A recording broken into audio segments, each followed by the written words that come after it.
ketika kita berlaku salah, kita harus ingat Allah dan segera istighfar. Kita terus beristighfar. Kenapa istighfar? Supaya Allah ampuni dosa kita. Makanya kata Allah, ingat gak? Ingat ya Allah, ana malu ya Allah.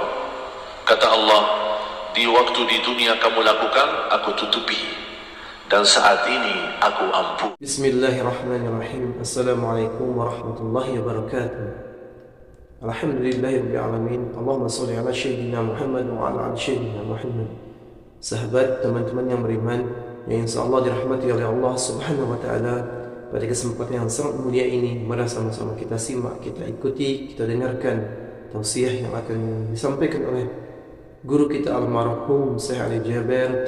Mudah-mudahan beliau diampuni dosa-dosanya, amin. Yaitu tentang kedahsyatan istighfar. Untuk lebih jelas, untuk lebih detailnya, mari sama-sama kita simak tayangan berikut ini. Kalau kita perhatikan akhir surah pada Al-Baqarah, la yukallifullah, pertama la lillahi ma fis samawati wa ma fil ard, menjadi mansukh, dinasakh oleh amanah rasulu. Karena ketika turunnya lillahi ma fis samawati, sahabat beban. Gimana ini kita? Lillahi ma fis samawati wa ma fil ard, wa in tubdu ma fi anfusikum aw tukhfu yuhasibkum bihillah. Apa yang ada di dalam hatimu, kalau kamu keluarkan, kamu sembunyikan, bakal dihisab oleh Allah. Siapa yang bisa menjaga perasaan hati? Siapa yang bisa menolak bisikan kalbu? Tak ada yang bisa. Pasti ada saja di bisikan kalbu kita.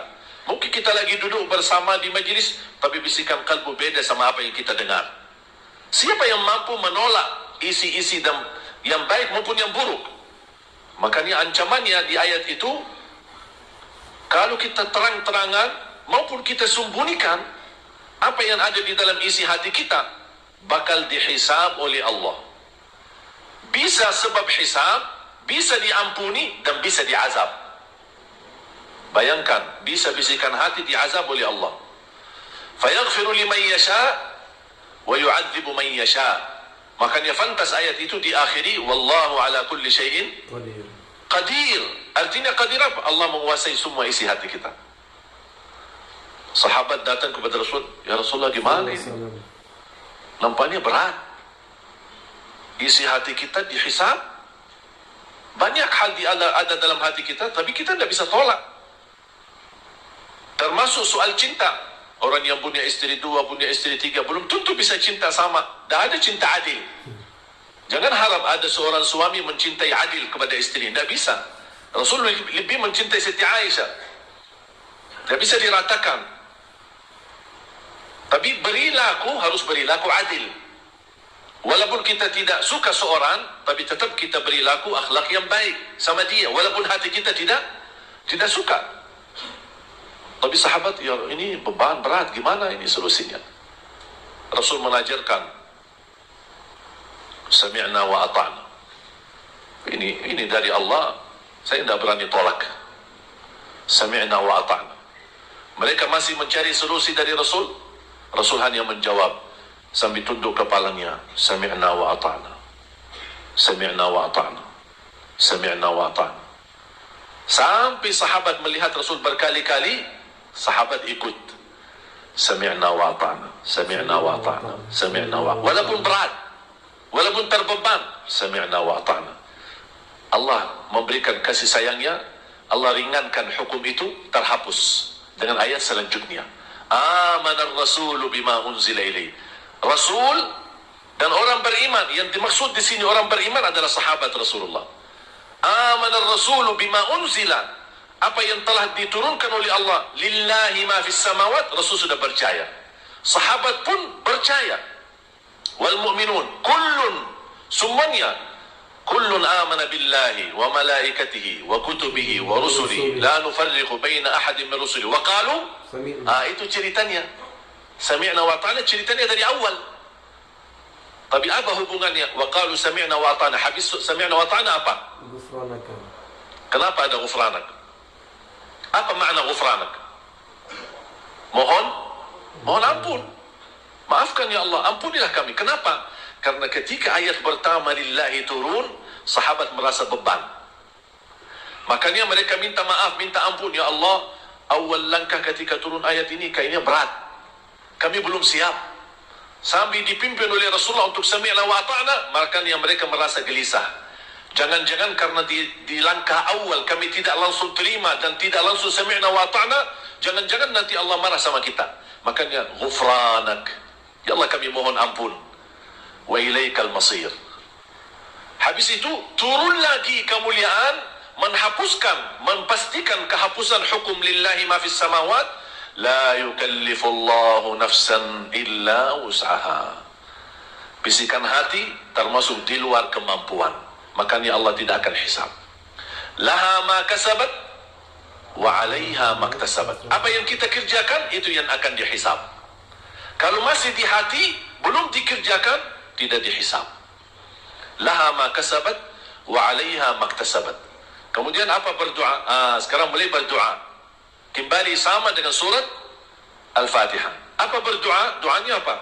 Rabbana la tu'akhidna in nasina aw akhtana. Allah jawab, qad fa'alt. Sama dengan surat Al-Fatihah. Makanya ketika kita baca ayat itu, setiap langkah doa kita berhenti. Karena Allah menjawab kita.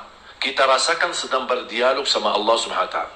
Rabbana la tu'akhidna in nasina aw akhtana. Qala Allah qad fa'alt. Rabbana wa la tahmil alayna isran kama hamaltahu ala alladhina min qablina. Qala Allah qad fa'alt. Rabbana wa la tuhammilna ma la taqata lana bih. Qala Allah qad fa'alt.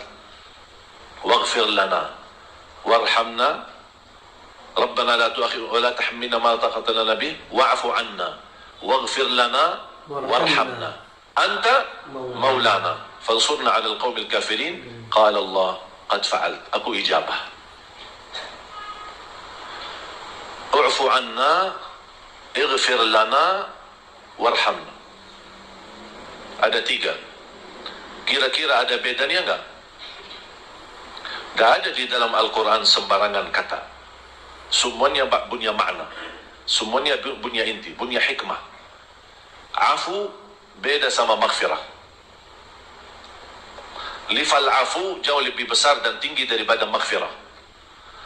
Ampunan, Allah ampuni dosa kita, tapi tidak terhapus dari buku amal.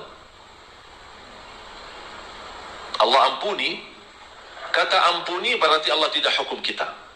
Nanti di hari kiamat Allah tunjukkan, ingat gak perilaku kamu di dunia? Tuh, lihat buku amal kamu. Nanti lihat buku amal, ada yang bisa dilihat secara tulisan, ada yang bisa dilihat seperti video, YouTube. Bukan, Allah tunjukkan, ini video kamu kan? Bukan dari sebelah, share. Enggak, ini video kamu, ini dosa kamu. Lagi zina, Allah tunjukkan kamu lagi zina. Kamu lihat sendiri. Tapi salah satu karunia Allah, ketika Allah tunjukkan, Allah menurunkan hijab antara kita sama Allah supaya tidak ada orang lain tahu. Coba bagaimana karunia Allah. Allah tidak mau buka aib kita. Tapi mohon maaf, kita suka buka aib orang lain. Makanya orang yang berani buka aib orang lain, Allah akan buka aibnya. Jangan berani buka aib orang lain. Ada orang berbuat dosa, pertama kita bersyukur, Alhamdulillah, kita selamat dari dosa tersebut. Yang kedua kita doakan, semoga Allah ampuni dosanya. Tapi jangan coba-coba buka aibnya. Buka aibnya berarti Allah akan buka aib kita. Apalagi kalau Allah buka aib kita di hadapan miliaran manusia. Jangan umat Nabi Muhammad, tapi seluruh umat. Allah tunjukkan. Hati-hati. Habis kita ditunjukkan perbuatan dosa kita, kata Allah, masih ingat? Kalau manusia itu saat itu mengingkari, enggak pernah. Allah enggak pernah lakukan itu. Berani manusia. Sudah nyata-nyata dikasih lihat, oh enggak pernah. Yakin? Enggak pernah. Ada enggak saksi Allah? Ada saksi. Banyak saksi. Malaikat saksi. Tanganmu saksi. Matamu saksi. Kulitmu saksi. Kakamu saksi. Kakimu saksi. Mau lagi? Mau lagi saksi? Atau cukup ini? Allah tutupkan mulutnya, mulai tangannya berbicara, kakinya berbicara, kulitnya berbicara, sampai dia protes. Hei kulitku, dari tadi aku membela kalian, kok kamu berani serang ngomong aku, menjelaskan apa yang terjadi.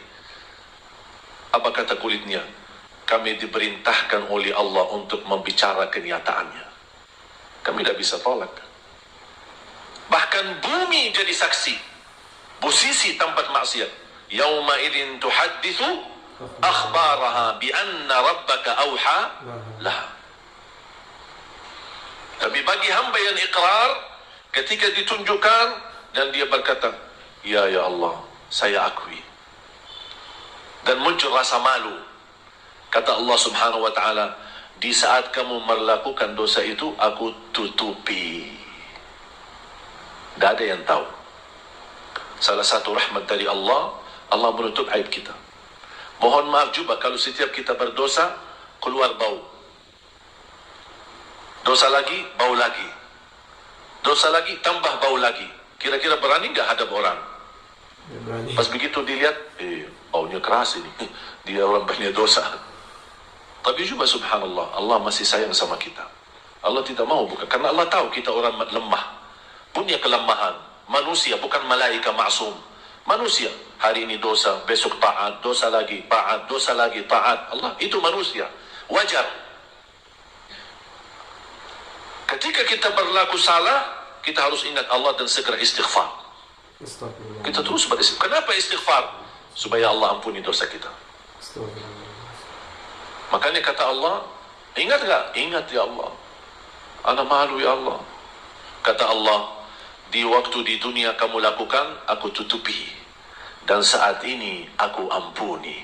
Masya Allah. Masuk surgalah. Subhanallah. Makanya Allah berfirman di hadis yang qudsi, ya ibna Adam, law balagat dhunubuka anana as-sama, thumma astaghfartani, laghafartu laka ala ma kana minka wala ubali. Wahai anak Adam, kalau dosa-dosamu sampai ke lapisan langit. Langit jauh tidak? Jauh. Mana ada dosa bisa sampai ke lapisan langit? Tidak ada. Jangan dosa satu orang. Terkumpul semua dosa manusia, belum tentu bisa sampai ke lapisan langit. Tapi coba bayangkan Allah ingin menunjukkan dahsyat ampunannya. Seandainya satu orang di antara kalian, dosanya sampai ke lapisan langit, saking banyaknya dan besarnya, tapi dia selalu beristighfar kepadaku. Kata Allah, aku ampuni semuanya, dan aku tidak peduli berapa banyaknya. Astagfirullah. Makanya syaitan membutuhkan waktu yang cukup lama untuk berhasil habis menggoda kita. Setan kan goda kita terus. Goda, menghiasi maksiat, menghiasi dosa, menjadikan dosa itu enak, menjadikan dosa itu kita tertarik, membuat kemungkaran itu supaya kita mau. Dia segala upaya supaya dia menjadikan dosa di depan mata kita, hawa nafsu kita. Wih, ya enak ya. Sampai kita ikuti. Tapi prosesnya berapa lama? Tidak 1 hari, tidak 2 hari, bisa 1 minggu, bisa 1 bulan.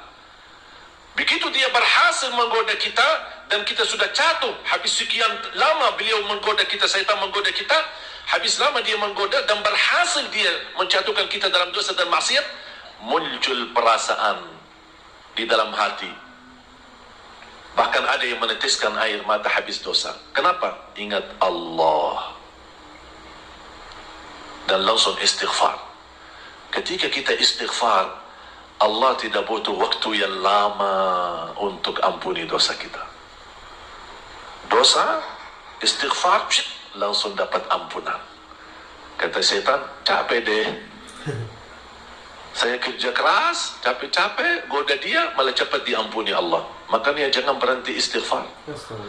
Dan istighfar termasuk salah satu amalan yang menjaminkan rezeki, memberikan kekuatan jasmani, kekuatan rohani, dan memberikan kebahagiaan, kelancaran, bahkan menjaminkan ampunan dan dilindungi oleh Allah dari azab. Masya Allah. Buka suratul Anfal ayat 33. Al-Anfal 33. وَمَا كَانَ اللَّهُ مُعَذِّبَهُمْ وَأَنْتَ فِيهِمْ وَمَا كَانَ اللَّهُ مُعَذِّبَهُمْ وَهُمْ يَسْتَغْفِرُونَ. Allah menjelaskan, selama Nabi Muhammad masih hidup, tidak akan Allah turunkan azab yang membinasakan umat Nabi Muhammad. Sallallahu alaihi wasallam. Ketika Nabi Muhammad SAW meninggal dunia, masih ayat ini berlaku selama mereka beristighfar, akan dilindungi oleh Allah dari azab yang membinasakan umat. Walaupun perilaku umat zaman sekarang, dosa maksiat, kemungkaran, yang ma'ruf jadi mungkar, yang mungkar jadi ma'ruf, yang hak jadi batil, yang batil jadi hak, yang amanah dikhianati atau berkhianat justru dipercaya diberikan amanah. Zaman kebalik. Sudah layak dan pantas turun azab Allah. Tapi kenapa tidak turun azab Allah? Karena masih ada banyak hamba yang salih yang masih beristighfar. Allah melindungi umat Nabi Muhammad dengan berkatnya Nabi Muhammad dan berkatnya istighfar. Makanya jangan berhenti istighfar. Setiap waktu, setiap saat. Nabi Muhammad saja sallallahu alaihi wasallam setiap hari 100 kali istighfar. Masya Allah. Nabi Muhammad dah punya dosa. Gimana kira-kira kita? Jangankan habis dosa maksiat istighfar, habis ibadah pun kita istighfar. Habis salat astaghfirullah, habis ibadah astaghfirullah, kita selalu istighfar. Habis majlis ilmu ada doa istighfar. Subhanakallahumma wa bihamdika asyhadu an la ilaha illa anta astaghfiruka wa atubu ilaik. Kenapa ada doa istighfar? Namanya kafaratul majlis. Ada kesalahan, ada keliruan dalam majlis kita, ada yang salah menyampaikannya atau ada yang salah niat, salah tujuan, dia hadir ada niat maksud lain. Ini semua termasuk dosa dan maksiat atau sebuah kesalahan. Doa dengan penutup majlis itu, Allah ampuni semua dosa yang selama kita ada di majlis tersebut. Sudah faham kaitan antara Al-Fatihah sama ayat terakhir? Jadi saya harap mulai hari ini dalam salat maupun di luar salat, kalau anda lagi baca Al-Fatihah, tolong rasakan anda lagi berdialog sama Allah. Sama ayat terakhir suratul Baqarah. Setiap anda baca, Allah mendengar dan Allah ijabah. Maghfirah, diampuni dosa, tapi belum tentu terhapus dari hukum. Allah tunjukkan di hari kiamat. Beda sama afu. Afu akan Allah ampuni dosa dan Allah hapuskan dari buku amal, tidak dibekas, tidak ada bekasnya. Kita buka buku amal, kok mana dosa saya yang selama ini saya lakukan? Allah sudah afu, hapus total. Makanya salah satu afu yang mulia, kita mampu membalas kezaliman seorang, wal afu indal maqdirah. Kita mampu memaafkan, kita mampu membalas dendam, kita mampu membalas kezaliman, tapi kita maafkan. Tapi pemaafan yang sempurna, yang tidak boleh dinyakiti hatinya. Itu namanya afu, bukan maghfirah. Kalau anda ampuni orang, maafkan orang, tapi masih selalu ingatkan, setiap ketemu, ya anda kan dulu sudah maafkan, jangan lupa ya. Itu namanya menyakiti hati. Berarti ini belum masuk afu, kita belum afu. Kalau afu, memaafkan seorang harus terlupa, tidak boleh ada bekas di hatinya. Sudah lupa, ikhlas betul. Afun bila ada wala tasyakki. Tidak boleh dinyakiti dan tidak boleh diadu ke orang lain. Ini dulu suka begini sama saya, tapi anda sudah maafkan. Cerita sana sini, oh ini kan dulu suka nyakiti, tapi anda maafkan. Oh ini anda maafkan. Ini berarti dia belum lupa.